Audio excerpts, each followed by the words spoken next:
નમસ્કાર દર્શક મિત્રો. ભારતે પોતાના પ્રથમ અવકાશયાત્રીને આંતરરાષ્ટ્રીય સ્પેસ સ્ટેશન પર આજથી 20 દિવસ પહેલા મોકલ્યા. તે શુભાંશુ શુકલ હેમખેમ પાછા ફર્યા અને ભારતે અવકાશ વિજ્ઞાનના ક્ષેત્રે એક નવી સિદ્ધિ હાંસલ કરી. એ દરેક ભારતીય માટે ગૌરવ લેવા જેવી વાત છે. આપણને આ ગૌરવ અપાવવા બદલ ભાઈ શ્રી શુભાંશુ શુકલને આપણે અભિનંદીએ, આપણે દેશને અભિનંદીએ, આપણે આપણા અવકાશ વિજ્ઞાન સાથે જે સંકળાયેલા વૈજ્ઞાનિકો છે એ સૌને પણ અભિનંદીએ. એવો આનંદનો દિવસ ગઈકાલે હતો. આજે લગભગ દરેક મીડિયામાં એના સમાચારો છે, એટલે આપણે અભિનંદન સાથે શરૂઆત કરીએ છીએ. પણ આટલા જ સારા સમાચાર રાજનીતિના ક્ષેત્રે નથી. એક બાજુ બિહારમાં ક્યુરેટેડ વોટર લિસ્ટ એટલે મતદાર યાદી જેવી હોય કે જેમાં જીત પહેલાથી નક્કી થઈ જાય, તમારે તૈયાર કરવાનું કામ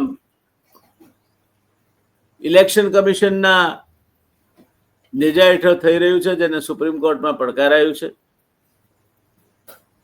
બીજી બાજુ દુનિયાની સૌથી મોટામાં મોટી પાર્ટી તરીકે પોતાને ની પીઠ થાબડતી ભારતીય જનતા પાર્ટી એ પોતાના રાષ્ટ્રીય પ્રમુખ નિમવામાં અખાડા કરી જાય છે. એટલે એનું પણ સંગઠનનું માળખું નિશ્ચિત થતું નથી. કેટલાય મહિના વીતી ગયા. જે પોતે દુનિયાની સૌથી મોટામાં મોટી સભ્ય સંખ્યા ધરાવતો પક્ષ છે, એ પક્ષની આંતરિક વ્યવસ્થા, સંગઠનની વ્યવસ્થા કેટલી લીરા ઉડી ગઈ છે એનું આદર્શ ઉદાહરણ છે. ગુજરાતમાં પણ શ્રીમાન સી.આર. પાટીલની પ્રદેશ પ્રમુખ તરીકેની મુદત ક્યારની પૂરી થઈ ગઈ, પણ રાજ્યમાં હજુ પ્રદેશ પ્રમુખ નિમાતા નથી. રાજ્યમાં મંત્રીમંડળની પુનઃરચના થવાની છે. કોંગ્રેસમાંથી કેટલાક મીંઢળબંધા વરરાજાઓ તોરણે થયા છે. એક જમાનો હતો જ્યારે સામૂહિક લગ્નો થતા, એટલે અમુક કોમોમાં ને જાનો પણ એક સાથે આવે ગામમાં, ત્યારે જે સૌથી વધારે ઇજ્જત આબરૂદાર કુટુંબ હોય એ સૌથી છેલ્લી આવે જાને, અને ત્યાં સુધી બાકીની જાનોવાળા ગામની આજુબાજુ ફર્યા કરે, ગામમાં ના દાખલ થાય, પેલાની રિસ્પેક્ટ, માન રાખવા ખાતર. એમ આ કોંગ્રેસના મીંઢળબંધા વરરાજાઓ તોરણે થયા છે, પણ એમને પૂંખવાવાળી હજુ મોલ ગાલી અને ક્યાંય દ્રષ્ટિગોચર થતી નથી. મંત્રીમંડળની પુનઃરચના થતી નથી અને સમય વ્યતીત થઈ જાય છે.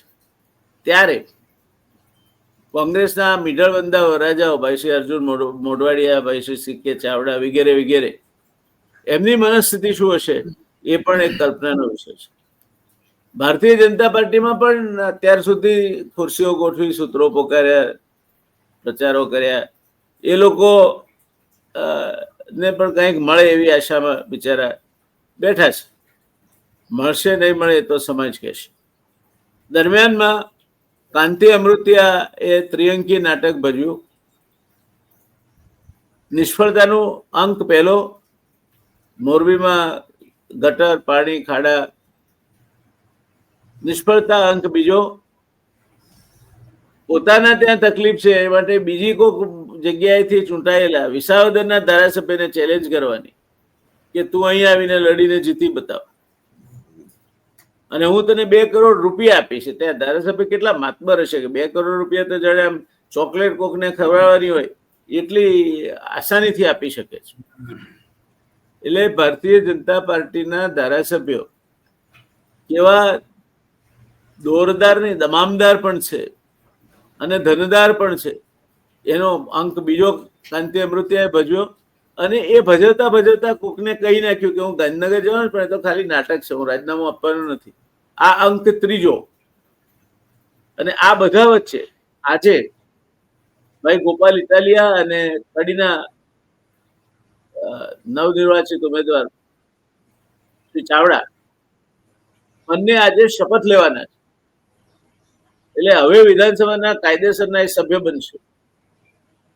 આ બધી ઘટનાઓના જાળા એવા ગૂંથાયેલા છે કે સામાન્ય માણસની સમજ બહારની વસ્તુ સામાન્ય માણસ સમજવા માંગતો જ નથી. એને રોજબરોજની આધિ વ્યાધિ ઉપાધિ ક્યાંક કોઈ જગ્યાએ કઈક સરકારમાં કામ ફસાયું હોય તો એ કદાવાની મથામણ આ બધું એટલું જધે છે. અને ઉપરથી વરસાદ આ વખતે મજા નહોતો આવ્યો એ દાડેથી મંડાણો હતો. છેલ્લા 2 દિવસથી કાંઈક ઉઘાડ જેવું દેખાય છે. વરાપ આવ્યો નથી એટલે ખેડૂત લીલા દુકાળ 50% વરસાદ પડી ગયો તો ખેડૂતને લીલા દુકાળનો સામનો કરવો પડે એ પ્રકારની પરિસ્થિતિ. ત્યારે આ બધા સંયોગો વચ્ચે દિલ્હી અને ગુજરાતની રાજનીતિ, ભારતીય જનતા રાજનીતિ, કોંગ્રેસની રાજનીતિ, આમ આદમી પાર્ટીની રાજનીતિ, આ બધા ભેગા થઈને જે પ્રજાને ગેરમાર્ગે દોરવાના ખેલ પાડ્યા કરે છે એ ખેલ વિશે મને લાગે છે મયુરભાઈ જાનીથી વધારે સારી રીતે કોઈ કહી શકે. મયુરભાઈ જાની એક વરિષ્ઠ પત્રકાર છે. એમણે પ્રિન્ટ મીડિયામાં પણ કામ કર્યું છે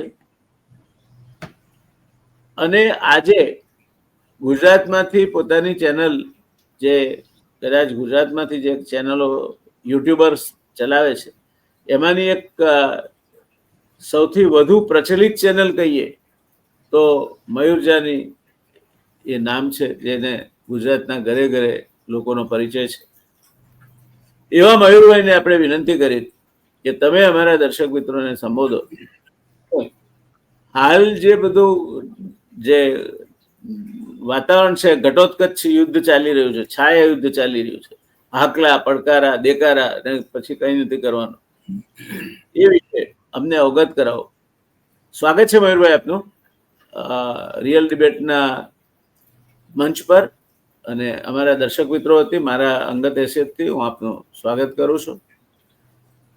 મેં કહ્યું તે પ્રમાણે ભારતીય જનતા પાર્ટીના રાષ્ટ્રીય પ્રમુખ, રાજના પ્રમુખ નક્કી નથી થતા. ગુજરાતના પ્રધાનમંત્રીનું વિસ્તરણ થાવ છું આવે છે, નથી આવતું. મોંઘવારી માજા મૂકી છે, બેકારી માજા મૂકી છે. લીલો દુકાળ પડે એવો વરસાદ પડે છે, 50% વરસાદ થઈ ગયો છે. એ દરમિયાનમાં યુટ્યુબ પર કાંતિ અમૃતિયા વર્સેસ ગોપાલ ઇટાલિયા, સંજય વસાવા વર્સેસ ચૈતર વસાવા, આ બધા નવટંકીના પ્રયોગો થતા રહે છે. તો શું માનવું છે આપનું આજની પ્રજા માનસ અને પ્રજાના પ્રતિનિધિઓ વિશે? વ્યાસ સાહેબ નમસ્કાર. નમસ્કાર ભાઈ. Thank you very much for inviting મી. આપણા બધા દર્શક મિત્રોને પણ નમસ્કાર. આપણે સાહેબ નાના હતા તો હું એ પેઢીનો ભાગ છું, એટલે મને તો એનો આનંદ પણ છે, ગૌરવ પણ છે. તમે તો તમારી જનરેશન તો બહુ નજીકથી એ સમય જોયો હશે કે તરગાળા છે ને એ ભવાઈ રમવા માટે આવે ગામમાં, હે ને, ભવાઈ રમવા માટે, અને એ તરગાળા કહેવાતા, એ બધા આવે છે રમવા. એટલે ગામમાં આમ ઉત્સાહનું વાતાવરણ થઈ જાય કે હા હમણાં 8-10 દિવસ જેટલા દિવસ રહેશે મજા આવી જવાની છે આપણને. હવે એ છે ને એક મનોરંજનનો એ વખતનો બહુ એક પ્રચલિત પ્રકાર હતો. એના સિવાય બહુ ઓછું હતું, હે ને. બાકી તો રાત્રે બધા ઠીક છે કે હું સત્સંગ કરે અથવા દુઆ ગાય, ભજન ગાય, છંદ ગાય, જે ગાય. ભાગવત કથા બેસાડવી બહુ મોટી વાત થતી, એ તો બહુ પૈસાદાર માણસ કરી શકતો. એટલે આ બધા શું હતા, બેઝિકલી એક પ્રકારે તમારી જાતને એન્ટરટેઇન કરવાના અથવા તો એંગેજ રાખવાના, એને ગુડ વે, એ બધા પ્રકારો હતા. હવે સાહેબ મારી સમજ એવી વિકસેલી છે આ બધા મામલે કે હવે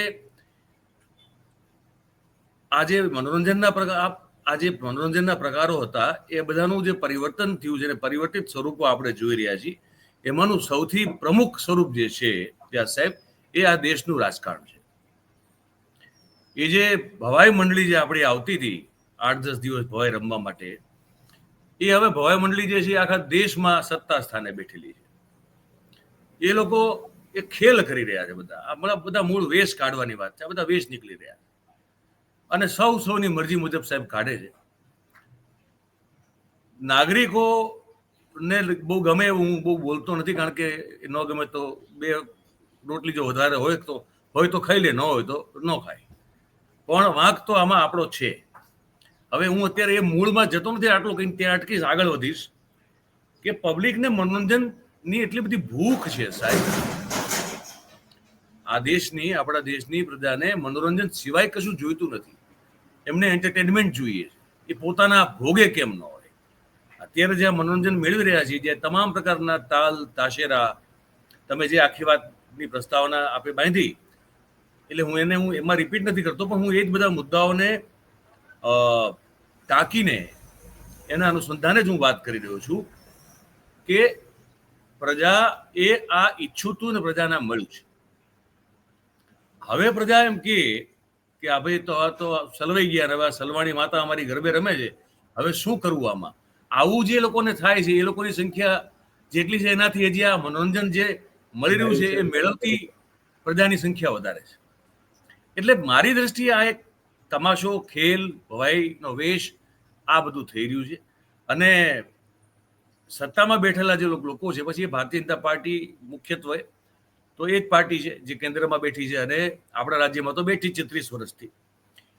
એમને તમે જુઓ ને સાહેબ, તો બધા એટલે એમના શીર્ષ નેતૃત્વથી લઈને નરેન્દ્રભાઈથી લઈને એમની નકલ કરતા તમામ નાના કાર્યકર્તાઓ, જ્યારે તમને એવી સ્પષ્ટ સમજ પડી જાય છે કે ફક્ત બોલવું એ જ જરૂરી છે, ફક્ત વચનો આપવા એટલું જ જરૂરી છે, ફક્ત મોટી મોટી વાતો કરવી એટલું જ જરૂરી છે, એ પૂરું કરવું, આપેલા વચનને પૂરા કરવા એ બિલકુલ જરૂરી નથી.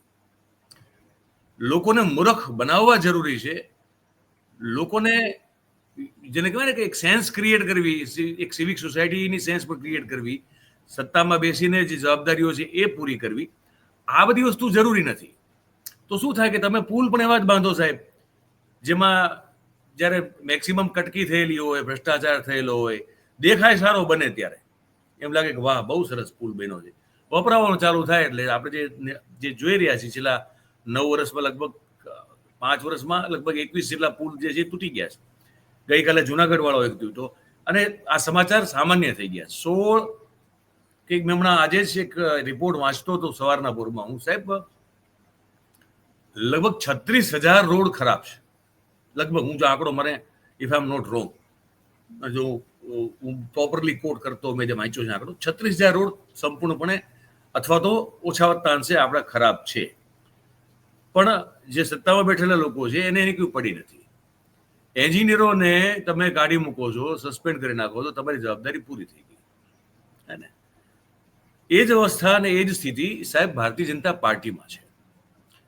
જે એડમિનિસ્ટ્રેશનની હાલત છે ને સરકારના, એ જ હાલત ભારતીય જનતા પાર્ટીની અંદરની હાલત છે. કારણ કે સાહેબ ત્યાં આપણે સૌ જાણીએ છીએ, આપ પણ પરિચિત છો, હું પણ જાણું છું કે એક સાંધો 13 તૂટે એવી સ્થિતિ છે ત્યાં. અને એ સ્થિતિ આમ આજની નથી, આ સ્થિતિ હતી. આ સ્થિતિ ધીરે ધીરે વધારે વિકરાળ એ સેન્સમાં એમને ભલે કબૂલે નહીં પડે, વિકરાળ થતી જઈ રહેલી સ્થિતિ છે. સંઘ સાથેનું મતભેદ એ અત્યંત તીવ્ર કક્ષાએ મારી સમજ પ્રમાણે એ પહોંચી રહ્યા છે. મોહન ભાગવતનું એ જે નિવેદન છે કે ભાઈ 75 વર્ષના થાય ને આપણને કોઈ સાલ ઓઢાડે એટલે આપણે સમજી લેવું જોઈએ કે આપણે હવે નિવૃત્ત થઈ જવું જોઈએ, એ પણ બહુ સમજી વિચારીને આપવામાં આવેલું નિવેદન હોય એવું મને લાગે છે. જ્યારે તમારા માતૃ સંસ્થા અને તમે એટલે એમના સંતાન ગણાવશો, Bharatiya Janata party is an political extension of BJP. તો સંઘને પણ ઘણો બધો નબળો અને કમજોર કરવાનો પ્રયાસ, સફળ પ્રયાસ હું એમ કહીશ કે નરેન્દ્રભાઈ અને અમિતભાઈએ કર્યો છે. ઘણા બધા અંશે સફળ પણ થયા છે, પણ છતાં એટલા સફળ નથી થઈ શક્યા કે સંઘની કોઈ પણ વાત જ્યારે સંઘ કખડી ન કરે તો તમે એને ઉવેખી શકો જાહેરમાં, એટલી હજી તમે સફળતા મેળવી શક્યા નથી. એ અવસ્થામાં જ્યારે મોહન ભાગવતા બોલે અને આટલા વર્ષથી લગભગ 2.5 વર્ષ થયા સાહેબ, મારે હું 2.5 વર્ષ કે 1.5 વર્ષ થયા ભાજપનો જે રાષ્ટ્રીય અધ્યક્ષ છે નથી મળ્યો, લગભગ 1.5 વર્ષ તો મિનિમમ થયા. તમામ સંગઠનો બધા એમને પડેલા છે. એ શું દર્શાવે છે? એ દર્શાવે છે કે પોતાનો જે રબર સ્ટેમ્પ ભારતીય જનતા પાર્ટીનો પ્રમુખ મૂકવાની જે એમની પોતાની ઈચ્છા હોય છે, જે મૂકતા આવ્યા છે, એ મૂકી શકાતો નથી. અને સંઘ જે સજેસ્ટ કરે છે એ એમને કોઈ પણ હિસાબે ભરોસો બેસે એમ છે નહીં કે ભાઈ આ જો બની ગયો તો પાર્ટી ઉપરથી કબજો અથવા તો પાર્ટીના સંગઠન ઉપરથી આપણો કબજો ખોવાશે. કબજો જે છે એ ખોવાશે. તો સાહેબ ત્યાં સ્થિતિ તો આ જ છે. અને ત્યાં મૂળ વેશ ભજવાઈ રહ્યો છે, પણ અલગ પ્રકારનો વેશ છે. એટલે મનોરંજન અને એન્ટરટેનમેન્ટ ભૂખી પ્રજાને આ બધું મળી રહ્યું છે. પેટની ભૂખ ઉપર કાતર લાગી રહી છે. આપણે જોઈ રહ્યા છીએ સાહેબ, ગુનાખોરીમાં ભયાનક વધારો થઈ રહ્યો છે. લૂંટફાટથી માંડી નાના નાના મુદ્દે સાહેબ અત્યારે ખૂન ખરાબાઓ જે વધી ગયા છે એ લોકોની અસંતુલિત થઈ ચૂકેલી માનસિકતા દેખાડે છે. પણ છતાંય પબ્લિકને હજી આ કદાચ જોવું ગમે છે, કારણ કે વોટર લિસ્ટમાં આપણે જે ઉલ્લેખ કર્યો બિહારના વોટર લિસ્ટમાં આને સાહેબ આપણે અમારી બાજુ કાઠિયાવાડ આને લુખી દાદાગીરી કહેવાય. આજે છે ને કઈ રીતે બિહારમાં થઈ રહ્યું છે, જે એમણે ચંદીગઢના મેયરના ઇલેક્શનમાં કર્યું હતું, એ પણ લુખાગીરી હતી, આ પણ લુખાગીરી છે. આ નજરની સામે થઈ રહી તમારી. અને જો તમે એના વિશે કંઈક એક્સપોઝ કરવા જાઓ, બોલવા જાઓ, તો અજીત અંજુમ જેવા તમારે હાલ કરાવવામાં આવે, તમારી સામે કેસ કરી દેવામાં આવે. એ ચૂંટણી પ્રક્રિયા, મતદાર યાદી સુધાર પ્રક્રિયામાં ઇન્ટરફિયરિંગ કરવા બદલ એની સામે ભારતીય ન્યાય સંહિતા હેઠળ કેસ નોંધાઈ ગયો છે. તો સાહેબ ઘરની દોરાજી ચાલી રહી છે અને ભવાઈનો ખેલ ચાલી રહ્યો છે. બસ બે કહું સાહેબ. આપણે થોડાક નજદીક આવીએ. હું અને આ બંને જે વાતાવરણની વચ્ચે જીવીએ છીએ એ છે ગુજરાત. આપે 3 દાયકાથી ગુજરાતને જોયું છે અને અત્યારનું ગુજરાત આપ જોઈ રહ્યા છો. એના પરિપ્રેક્ષમાં મારા 3 પ્રશ્નો છે. પ્રશ્ન પહેલો, ભારતીય જનતા પક્ષના ગુજરાતના સંગઠનને લકવો મારી ગયો છે. એ પોતાના પ્રદેશ પ્રમુખ કે સંગઠનનું માળખું પ્રદેશ કક્ષાનું નક્કી કેમ કરી શકતી નથી? પ્રશ્ન બીજો, કોંગ્રેસમાંથી મિડલ બાંધી અને ઘોડે ચડેલા વરરાજાઓ એ બધા ભાજપના તોરણે પહોંચ્યા છે.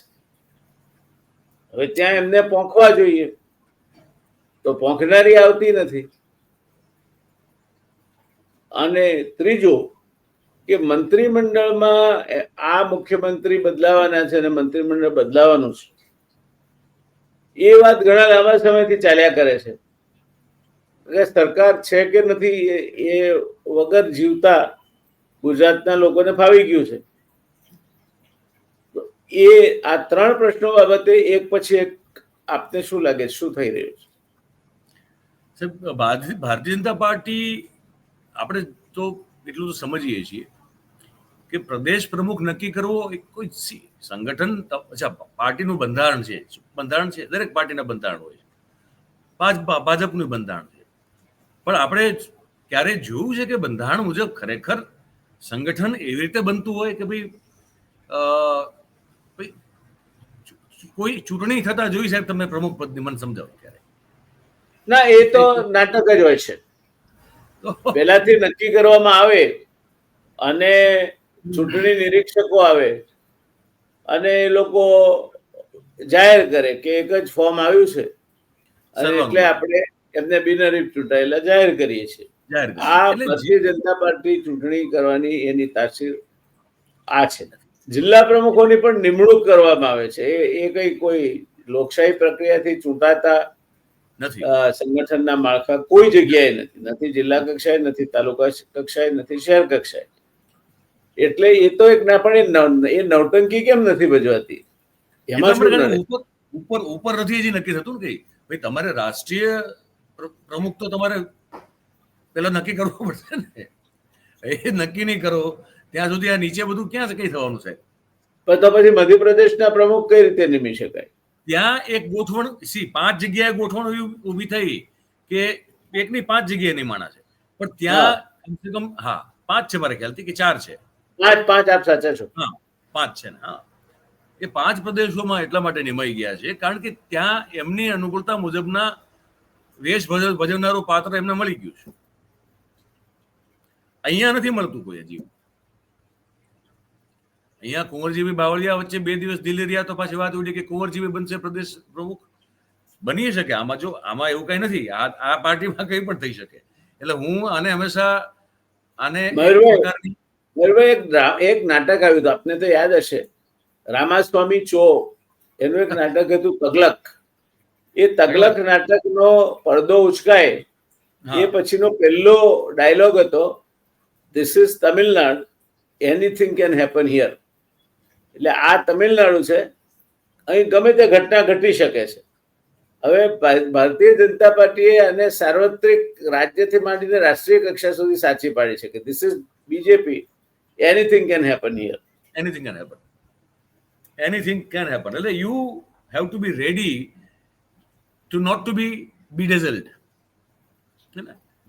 If you are not ready, then you can be bedazzled any time, anywhere. So એટલે ચોંકી ઉઠ્યા એવી તમામ પ્રકારની ઘટનાઓથી પ્રચુર પાર્ટી છે આ. એટલે આમાં કુંવરજી બાવળિયા બની શકે, આમાં કાંતિ અમૃતિયા બની શકે, કોઈ પણ બની શકે. આમાં એવું કશું કાંતિ અમૃતિયાને અચાનક કોઈ એવો બાવળ કેમ ચડી જાય મનમાં, એ જેને કહેવાય ને કે ભાઈ અચાનક પેલું કે વિસાવદર વાળી થશે એટલે કાંતિ અમૃતિયા અમથેમથી એ વાતને પકડીને આ બધા તાઇફા ઉભા કરે. હા, આપણે સૌ જાણીએ છીએ કે ભાજપમાં કોઈ વસ્તુ, હવે પેલા અમિતભાઈ અને આનંદીબેન ગ્રુપ હતું, હવે અમિતભાઈ ને CR નું ગ્રુપ છે. તો આમાં કોઈને પૂછવા વગર કરી દો કે કાંતિભાઈ જે છે અમિતભાઈના માણસ છે, સાથે ઘનિષ્ઠતા ધરાવતા વ્યક્તિ છે. પછી એમને લોયલ્ટી બેટલીઓ તો છેલ્લા સમાચાર મને અપડેટ ખબર નથી, પણ મૂળ અમિતભાઈના અંગત ગણાતા. એટલે જ જીતુ સોમાણી અમારો વાંકાનેર વાળો છે, એ તે અચાનક પછી તમને કહું કે તાલ ઠોકીનું અચાનક એ આવી જાય અંદર. હવે જીતુભાઈને કઈ લેવા નહીં દેવા આમાં આખી વાતમાં, તો જીતુભાઈ આવી જાય. એટલે મેં કીધું કે આ બધું કઈ આમથેમતું નથી, પણ આ બધા છીછરા પ્રયાસો કેવા છે કે ભાઈ મીડિયા આ બધું ચાલતું થઈ જાય, હે ને. ડિજિટલ ચેનલો પણ હવે તો મારે સાહેબ એમના વિશે પણ મારે કંઈ બહુ જાદુ કેવું નથી, કારણ કે ઓછા વત્તા અંશે એમનામાં અને ટીવી ચેનલોમાં બહુ જાજો કંઈ ફરક છે નહીં, થોડો ઘણો 19-20નો રહ્યો છે. એટલે મૂળ પર્પઝ જે ઇન્ડિપેન્ડન્ટ અને અલ્ટરનેટિવ મીડિયાનો જે સર્વ થવો જોઈતો હતો એ આપણે ત્યાં એ પણ હજી થયો નથી. અને જેવો થવો જોઈએ એવો તો બિલકુલ નથી થયો.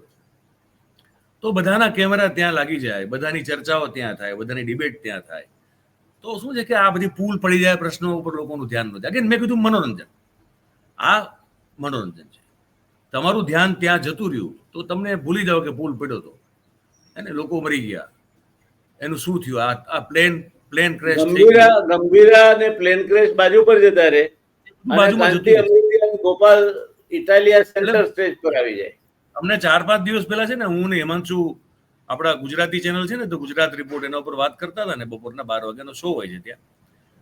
તો એ વખતે તાજો કાંતિ અમૃતિયા વાળો મામલો ઉઠ્યો હતો.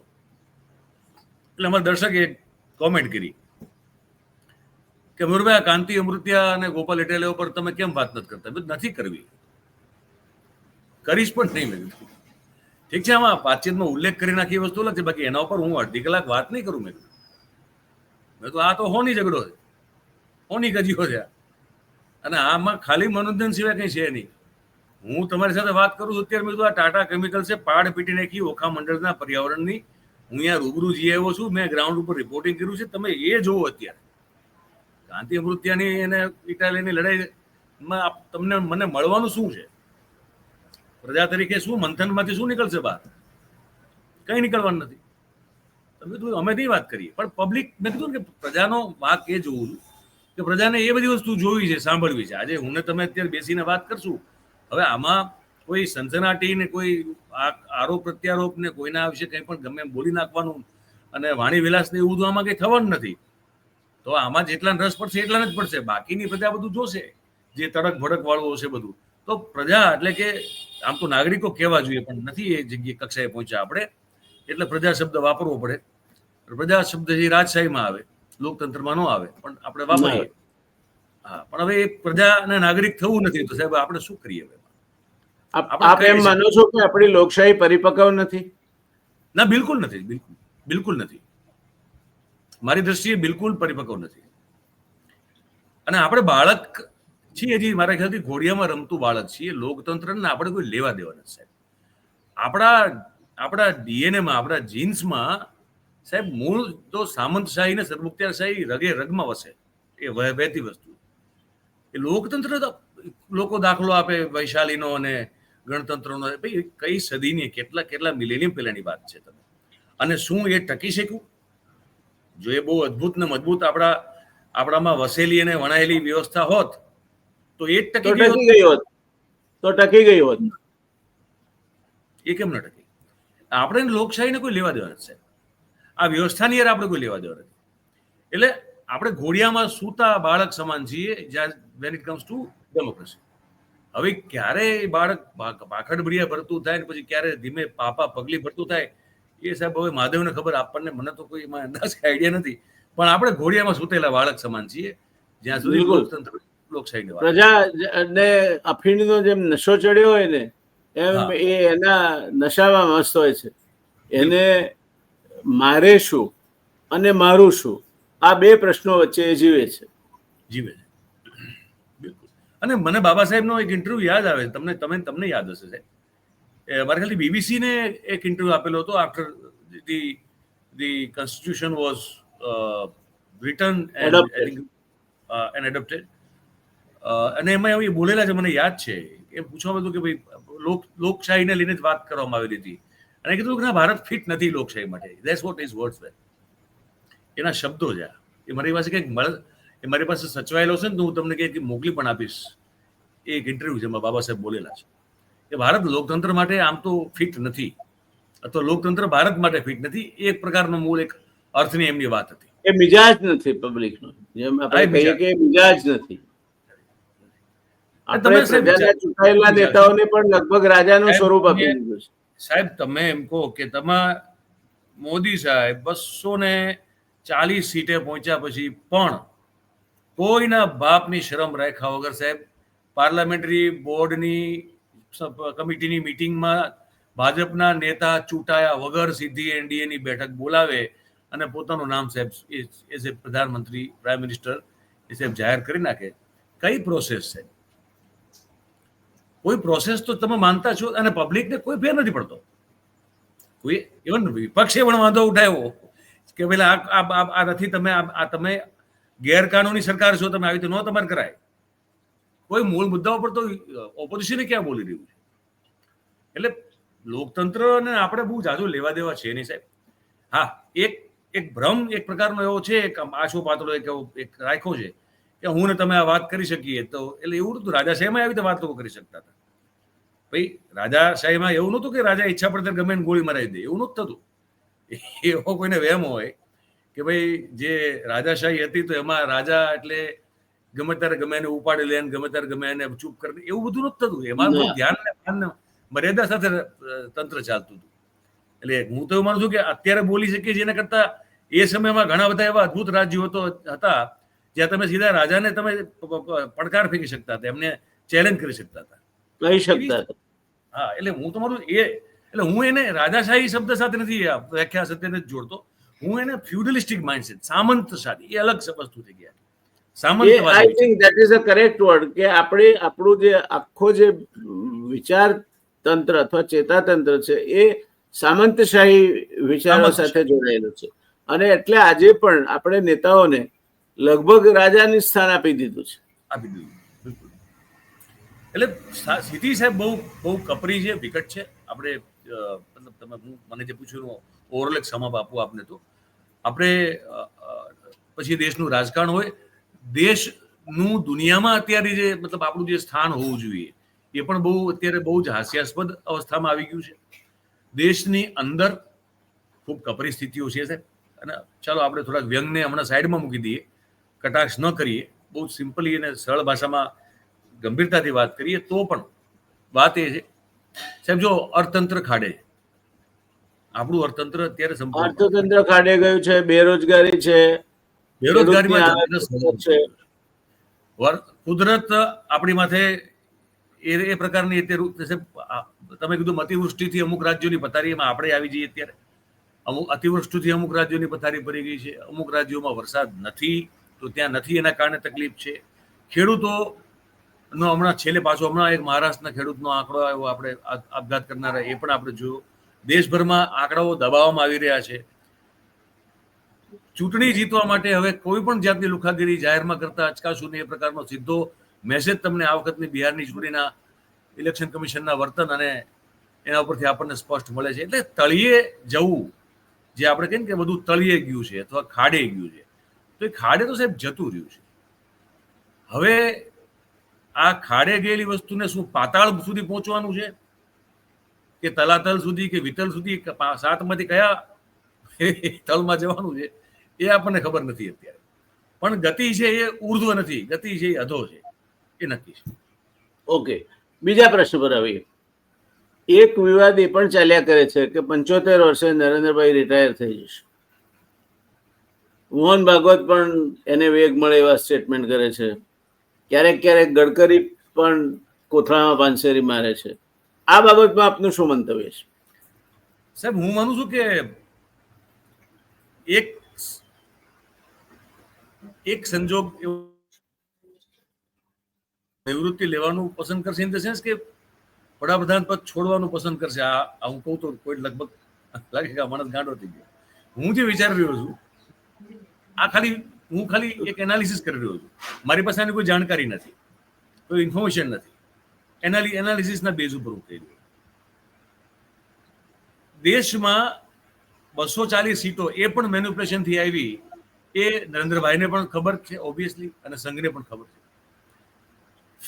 Free, fair and square election થાય તો નરેન્દ્રભાઈ ને આ દેશમાં 140 કે 130 સીટો ન મળે, એવું સ્પષ્ટપણે મારું તો માનવું છે. With all my understanding and experience. હાલના સંજોગોમાં એમાં એ વાત સાથે સંમત થયા વગર રહેવાય તેવું નથી. બરોબર. અચ્છા, હવે જબરદસ્તીથી અને બળજબરીપૂર્વક તમે આ દેશને કેટલા સમય સુધી કાબુમાં રાખી શકશો, દમન કરી શકશો, એની એક લિમિટ આવશે. તમારા સમયકાળમાં ગુજરાતથી શરૂ કરી અને દિલ્હીની ગાદી ઉપર બેઠા એને બધા સમયગાળાને પકડી લઈએ તો એટલા કુકર્મો અને એટલા કૌભાંડો આચરવામાં આવેલા છે જેની કોઈ સીમા નથી. અને એ ફક્ત આર્થિક બાબતોથી સંકળાયેલા નથી. એ તમામ જે હાડપિંજરો તમારા કબાટમાં છે એ ફક્ત કોઈ આર્થિક ગોટાળા છે એવું નથી. એમાં બધું ઘણું બધું બહુ વિવિધ પ્રકારની વેરાયટીઓ વાળા એ બધા કાંડો છે. બધા નરેન્દ્રભાઈ ક્યારેય ખુરશી ઉપરથી, સત્તા ઉપરથી હેઠા ઉતરવાનું ક્યારેય એમને કેમ ન પોસાય. આપણે સૌ જે જાણીએ સમજીએ છીએ એ છે કે નરેન્દ્રભાઈ જો સત્તા ઉપરથી હેઠા ઉતરે તો એ કબાટ કોઈને ખોલવાની જરૂર નથી. કબાટ એમને તાત્કાલિક ખુલી જાય એમ છે. એ કોઈને એને ખોલવા જવાની પણ જરૂર નથી. બધા હાડપિંજરો નીકળે એમ છે. તો જીવતે જીવ તો આ માણસ જે છે એની એક જીત છે કે ભાઈ હું જીવું ત્યાં સુધી આમ, બાકી હું ન હોઉં તો વસ્તુ અલગ છે. તો જીવતે જીવ તમે તમારા જો કંકાલો બહાર નીકળે કૌભાંડોના અને કાંડોના, તો તમારે obviously you have to face the music of the law of this country. એ તમારે ભોગવવું પડે. સેફ રસ્તો કયો છે? તો કે રાષ્ટ્રપતિ પદ ને ધારણ કરવું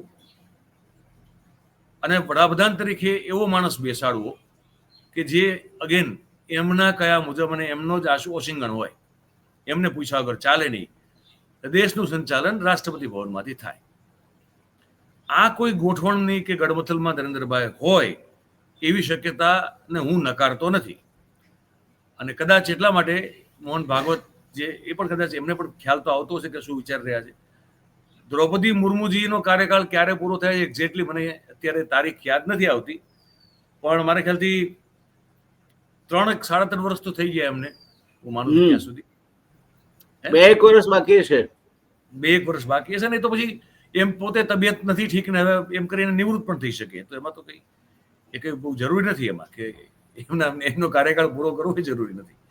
તો હવે જોવાનું એ રહેશે કે રાષ્ટ્રપતિ પદ તરફ જવા માંગતા હોય નરેન્દ્રભાઈ, મને લાગે છે કે એમના માટે એ સેફ પીરિયડ છે, એ સેફ પ્લેસ છે.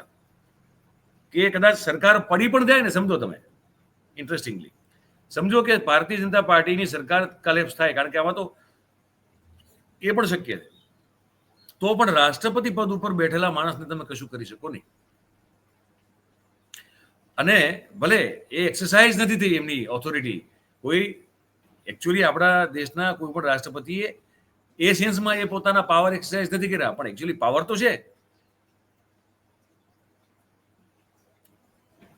રાષ્ટ્રપતિ પાસે પાવર તો અમાપ છે ને સાહેબ. મને એ દિશામાં તંત્ર જતું એવું લાગે છે.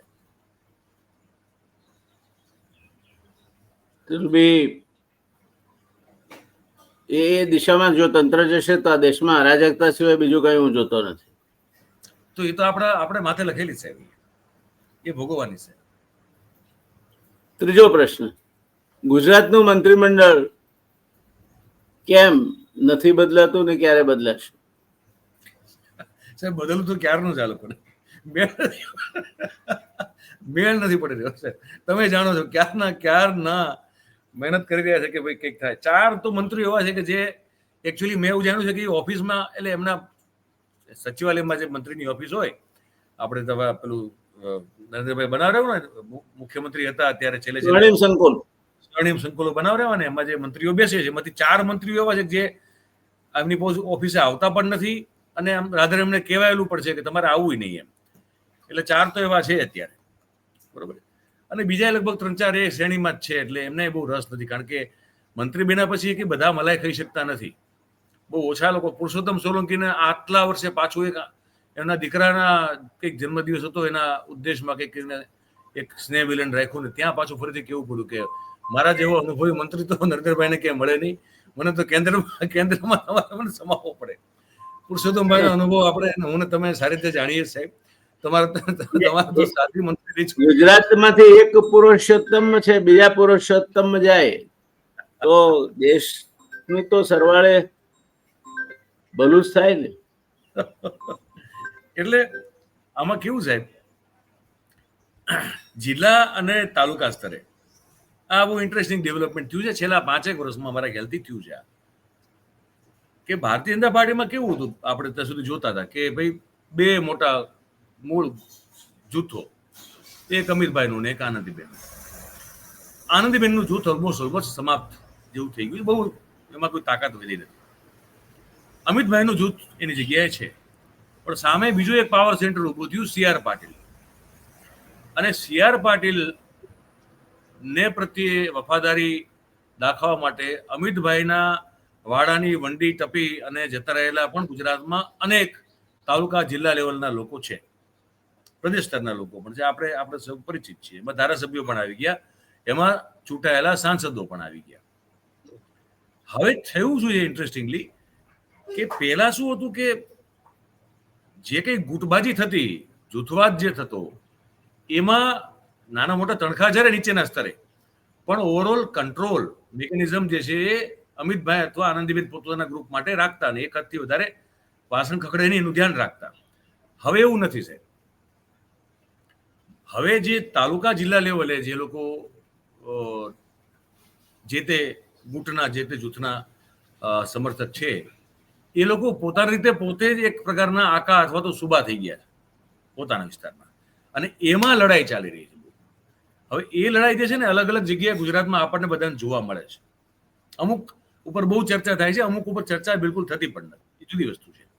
પણ એ ઓછા વત્તા અંશે આખા ગુજરાતમાં ભારતીય જનતા પાર્ટીના જ તાલુકા અને જિલ્લા સ્તરના લોકો વચ્ચેના ઝઘડાઓ એ આપણે જોઈ રહ્યા છીએ કે સ્પષ્ટ આપણી સામે છે. એટલે શું થઈ રહ્યું સાહેબ કે એ જે એક પ્રકારની લગામ અથવા કંટ્રોલ એક સમયે જે બધા ઉપર સૌથી મોટા નેતાનો રહેતો, એ એટલો બધો નથી, એ ઢીલો થઈ ગયો છે.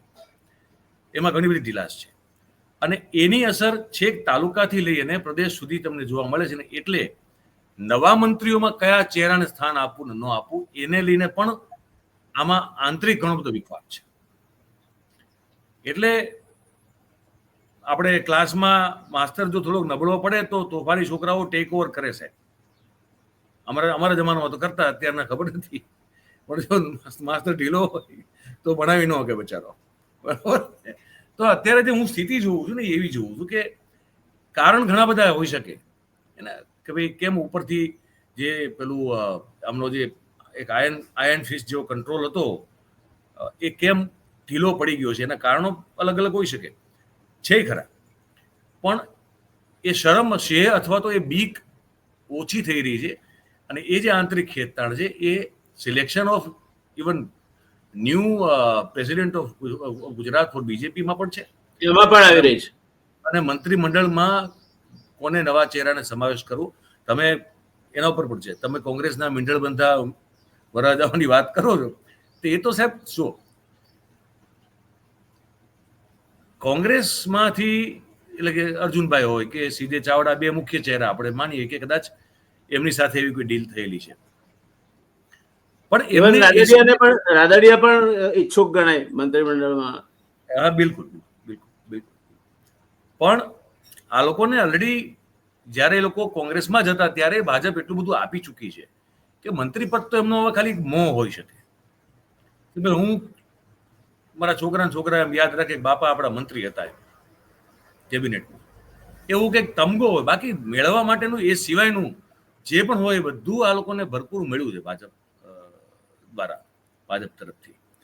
એટલે બીજી બધી રીતે કોઈ ખોટ નથી એમને. બને ખરા અને ન બને તો કે એમને બહુ દુઃખ કે તકલીફ રાખવા જેવું નથી. જે મળવું જોઈએ. છેલ્લો પ્રશ્ન, કોંગ્રેસ એક જમાનામાં એટલી સીટો લઈ આવી હતી 1985માં કે વિરોધ પક્ષ પાસે, માન્ય વિરોધ પક્ષ બનવા માટે કોઈ એક પક્ષ પાસે 10% સીટ જોઈએ તે પણ નહોતી. અને અમરસિંહભાઈ ચૌધરી એ એમના બહાદુર શાહ જફર કહી શકાય કે હી પ્રિસાઇડેડ ઓવર લિક્વિડેશન ઓફ કોંગ્રેસ. તો આપ એવું માનો છો કે Bhupendrabhai Patel in his changed role is presiding over liquidation of Bharatiya Janata Party? નિમિત્ત છે, નિમિત્ત બનશે એવું લાગે છે. ભૂપેન્દ્રભાઈ નિમિત્ત બનશે, પણ વિકલ્પ દેખાતો નથી. એ વખતે પણ નહોતો દેખાતો. એ વખતે પણ ભારતીય જનતા પાર્ટીની સંસદમાં આખા દેશમાંથી 2 જ સીટ ચૂંટાઈને આવેલી. વિકલ્પ દેખાતો નહોતો. પણ કાળો ચોર હશે તો ચાલશે, પણ કોંગ્રેસ ના જ જોઈએ એ પ્રજાનો જે મૂડ બન્યો એણે કોંગ્રેસને એવો તો મરણતોલ ફટકો માર્યો કે હજુ સુધી ઊભી થઈ શકી નથી. તો આપ શું એવું માનો છો કે ભારતીય જનતા પાર્ટી માટે જે કાર્યકાળ 1985 થી 90 વચ્ચે અમરસિંહભાઈએ કોંગ્રેસ માટે ઉભો કર્યો હતો એ કાર્યકાળ ચાલી રહ્યો છે અત્યારે?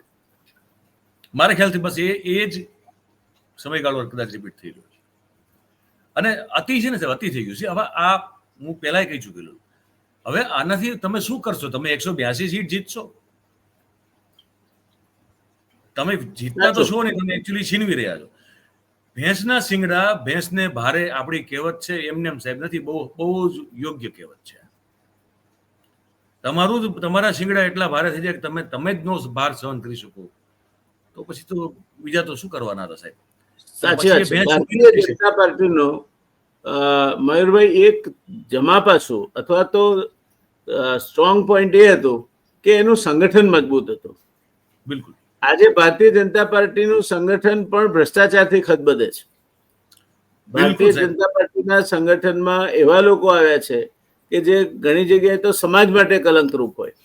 બિલકુલ. એટલે એમણે એમની હયાતી માટેનું વજૂદ ગુમાવ્યું છે એવું આપ માનો છો? ચોક્કસપણે સાહેબ, ચોક્કસપણે.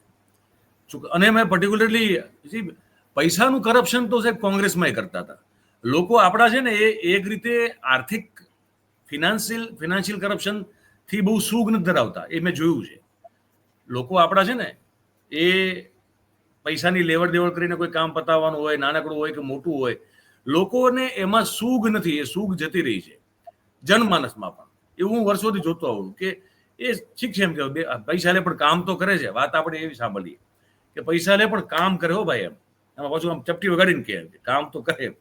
તો પૈસા લઈને કામ કરવું, પૈસા દઈને કામ કરવું એ સમહાવ એક પ્રકારની સ્વીકૃત વ્યવસ્થા થઈ ગઈ છે. પણ બાકીના બધા જે ટાઈપ્સ ઓફ કરપ્શન છે, પર્ટિક્યુલરલી મોરાલિટીઝ ઇન અધર વેઝ, હે ને, તમે એક નેતા હો, તમે એક સમાજમાં લીડ કરતા હો, તો તમને કમસે કમ તમારા આચરણ જે છે, એ આચરણ તમારું જે છે એ ભલે પબ્લિકને દેખાડા પૂરતી પણ સારું રાખો, એ જે વાત છે એ આદર્શ હોવું જોઈએ. એ વાત ભારતીય જનતા પાર્ટીના નેતાઓએ સાહેબ ડૂચો વાળીને તમને કોઈ ખાળમાં ફેંકી દીધી.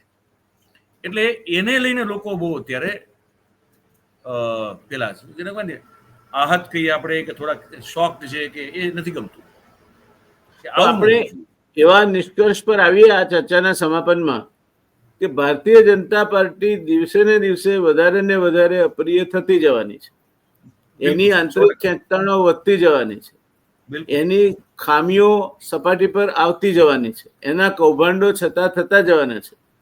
પણ સામે પક્ષે સંગઠનથી માંડીને બીજી બધી રીતે અત્યારે આમ આદમી પાર્ટી સ્વીકૃત બને તેમ નથી અને કોંગ્રેસ પણ એ પેલા રગડા ઘોડાની ચાલે ચાલતી પાર્ટી જેવી થઈ ગઈ છે, જે રાહુલજી કહે છે તે પ્રમાણે. એટલે વિકલ્પ નથી ત્યાં સુધી, પણ જે દિવસે જનતા નક્કી કરે કે આ નહીં ગમે તે ચાલશે. આમાં સાહેબ હું માનું છું કે જનતા કરતા વધારે કાળ સમયથી જ બધું થવાનું છે. આમાં જનતા સાથે મને બહુ અપેક્ષા નથી, પણ જયારે કાળ પડખું ફેરવે કાળ પુરુષ, તો પછી તમે પરિવર્તન આવે બધા. એટલે કાળ ઉપર આધારિત છે આ બધું. કાળને હું એ રીતે જ જોઈ રહ્યો છું. મારી સમજ એ રીતે વિકસિત થયેલી છે. લોકો કશું બહુ નહીં કરી શકે, પણ કાળક્રમે કાળના સિદ્ધાંત અને મત મુજબ જે કઈ ફેરફારો થશે બધું થશે. તો દર્શક મિત્રો, આ હતા આપણા વરિષ્ઠ પત્રકાર અને ગુજરાતના શ્રેષ્ઠ યુટ્યુબરોમાંના એક શ્રી મયુરભાઈ જાની. લોકો ગળા સુધી ધરાઈ ગયા છે ભારતીય જનતા પાર્ટીનો ગેરવહીવટ અને એના કૌભાંડોથી. સવાલ એ છે કે એમને ક્યારે સમય મળે છે, અને મયુરભાઈ કહે છે તે કાળ ક્યારે નક્કી કરે છે કે અમને બધાને ઘર ભેગા કરવા. દરેક વસ્તુનો સમય હોય છે. અને મહાભારત કરીને એક સિરિયલ ખૂબ લોકપ્રિય બનેલી, એનું શરૂઆતનો પહેલો જ ડાયલોગ હતો, મેં કાલ હું, મેં સમય હું. મેં સમય હું. અને સમય કોઈ પોતાનાથી આગળ ચાલે એને નથી ચલાવી લેતો, પોતાનાથી પાછળ ચાલે તેને પણ નથી ચલાવી લેતો. અને ભારતીય જનતા પાર્ટી સમયની સાથે કદમ મિલાવવામાં નિષ્ફળ ગઈ છે. એ અત્યારે એક પછી એક પુરવાર થતું રહે છે. આશા રાખીએ જે કંઈ થાય આવનાર સમયમાં એ ગુજરાતના સામાન્ય માણસના હિતમાં થાય, રાજ્યના હિતમાં થાય, દેશના હિતમાં થાય. મળીશું ફરી કોઈ વાર. પ્રશ્નો તો રહેવાના જ. જેટલી પ્રથા મોટી એટલા એના પ્રશ્નો પણ વૈવિધ્યપૂર્ણ અને મોટા રહેવાના. મયુરભાઈની આપણે આ બાબતમાં સલાહ અને માર્ગદર્શન લેતા રહીશું. મયુરભાઈ, ખૂબ ખૂબ આભાર આપે સમય ફાળવ્યો તે માટે. Thank you sir. અને દર્શક મિત્રો તમારો પણ આભાર. ધન્યવાદ. આવજો.